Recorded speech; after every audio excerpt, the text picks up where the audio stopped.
काश्मीरी दम आलू हा एक प्रसिद्ध काश्मीरी पदार्थ आहे। आपण बऱ्याचदा लग्नाकार्यामध्ये दम आलू खातो, पण खास चव घरी येत नाही। दम आलू बनवताना काही टिप्स लक्षात घेतल्यास त्याची चव हलवाईसारखी येते। दम आलू बनवण्याची प्रत्येकाची वेगवेगळी रीत आहे, पद्धत आहे, पण मी तुम्हाला आज या व्हिडिओमध्ये हलवाईसारखे काश्मीरी दम आलू कसे बनवायचे या व्हिडिओमध्ये संपूर्ण माहिती मी तुम्हाला सांगणार आहे। नमस्कार, कसे आहात सर्वे?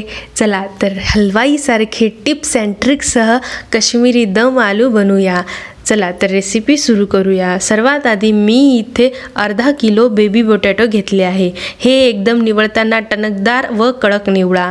हे मार्केटमध्ये सहजपणे मिळून जातात।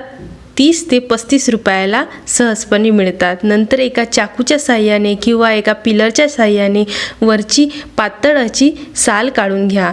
इथे तुम्ही बटाटे उकडू पण शकतात, पण शक्यतो हलवाई बटाटे उकडत नाही। असे साल काढून याला डीप फ्राय किंवा शॅलो फ्राय करतात, त्यामुळे आपण पण तसंच करूया। इथे मी सर्व बटाट्याचे साल काढून घेणार आहे।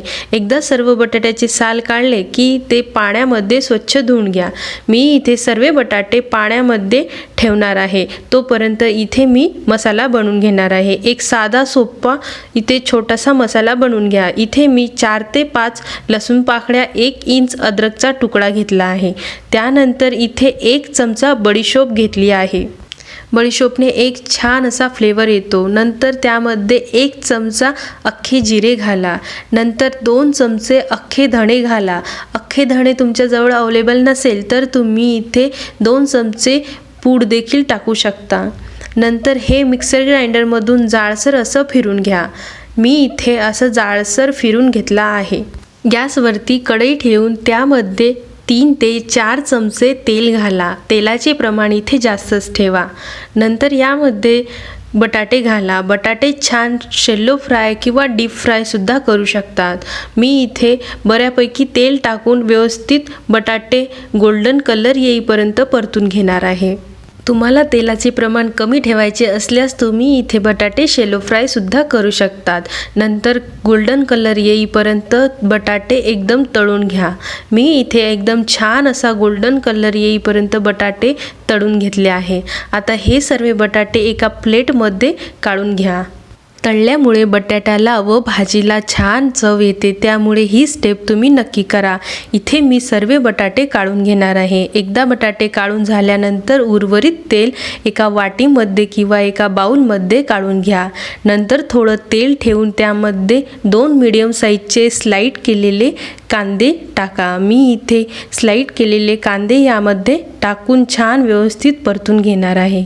मध्यम आचेवर साधारणतः 2 ते 3 मिनिट कांदा तेलात सॉफ्ट होईपर्यंत परतून घ्या। नंतर यामध्ये तुम्ही 1 मीडियम साईजचा टोमॅटो देखील घाला। मी इथे 1 मीडियम साईजचा स्लाइड केलेला टोमॅटो घेतला आहे, हे सुद्धा यामध्ये घाला। नंतर यामध्ये 7 ते 8 मी इथे काजू घेतले आहे, हे सुद्धा यामध्ये घाला। कांदा आणि टोमॅटोचा कचवटपणा जाईपर्यंत साधारणतः 2 मिनिट मध्यम आचेवर परतून घ्या। कांदा आणि टोमॅटो सॉफ्ट झाला की एका मिक्सरच्या भांड्यामध्ये सर्व काढून घ्या आणि थंड करून मिक्सरमधून बारीक फाईन फिरून घ्या। आता या सर्व आलूंना अशा काट्याच्या चमच्याने किंवा एका चाकूच्या साहाय्याने 4 ते 5 वेळा टोचून घ्या। यामुळे मसाला आतपर्यंत शिरेल आणि भाजी एकदम चविष्ट बनेल, त्यामुळे हे प्रोसिजर तुम्ही नक्की करा। हलवाईसुद्धा याचप्रमाणे बटाट्यांना टोचून घेतात। इथे मी सर्व बटाट्यांना टोचून घेतले आहे। नंतर गॅसवरती आपण वेगळं काढून ठेवलं होतं ते तेल मी यामध्ये टाकून घेतलं आहे। बेसिक इथे खडे मसाले घाला। इथे मी 2 तमालपत्र घातले आहे, 1 इंच दालचिनीचा तुकडा घातला आहे आणि 1 फिक्कट मिरची 2 तुकडे करून घातली आहे आणि 2 हिरव्या वेलच्या घातल्या आहे आणि 2 इथे मी लवंग आणि मिरे घातले आहे। आणि यानंतर आपण सर्वात आधी जो मसाला बनवला होता तो सुद्धा यामध्ये 2 चमचे घाला। हा मसाला गोल्डन कलर येईपर्यंत मध्यम आचेवर व्यवस्थित परतून घ्या। एकदा कचवटपणा गेला की त्यामध्ये कांदा आणि टोमॅटोची पेस्ट घाला। इथे मी कांदा आणि टोमॅटोची पेस्ट फिरून घेतली होती, ते सुद्धा यामध्ये टाकून व्यवस्थित मिक्स करून घ्या। मध्यम आचेवर मसाला तेल सुटेपर्यंत परतून घ्या। आता कांदा टमाटरचा कचवटपणा जाईपर्यंत मध्यम आचेवर मी इथे 2 ते 3 मिनिट मसाला परतून घेतला आहे। तुम्ही पाहू शकता इथे मसाल्याचा पूर्ण कलर बदललेला आहे आणि तेलसुद्धा सुटलेला आहे। तुम्ही सुद्धा याचप्रमाणे तेल सुटेपर्यंत मसाला परतून घ्या। नंतर यामध्ये आता मसाले टाकून घ्या। मी इथे 1 चमचा लाल तिखट घेतला आहे। तुम्ही लाल तिखट आवडीप्रमाणे कमी जास्त करू शकता। नंतर यामध्ये अर्धा चमचा हळद घातली आहे। नंतर चवीनुसार मीठ घेतला आहे। नंतर यामध्ये 1 चमचा गरम मसाला घ्या। गरम मसाला तुम्ही कुठलाही घेऊ शकता। नंतर यामध्ये थोडी कस्तुरी मेथी घाला।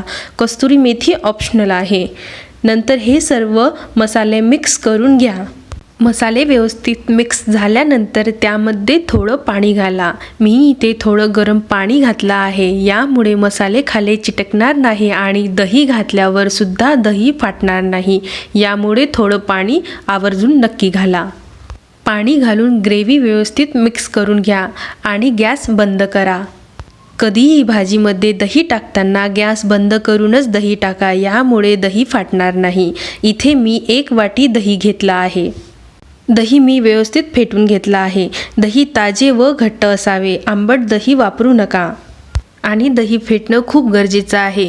गुठल्या न राहता व्यवस्थित दही फेटूनच घाला। एकदा दही फेटून घातलं की व्यवस्थित मिक्स करून घ्या। नंतर तुम्ही मिक्स केल्यावर गॅस लावू शकता। याचप्रमाणे एकसारखं हलवत राहा। यामुळे ग्रेव्ही फाटणार नाही। आणि आता मध्यम आचेवर ग्रेव्ही उकळू द्या। इथे दही तुमचा आंबट असेल तर व्यवस्थित 2 ते 3 मिनिट मध्यम आचेवर उकळू द्या। यामुळे आंबटपणा निघून जाईल। एकदा उकळी आल्यानंतर त्यामध्ये थोडं गरम पाणी घालून कन्सिस्टन्सी ॲडजस्ट करून घ्या।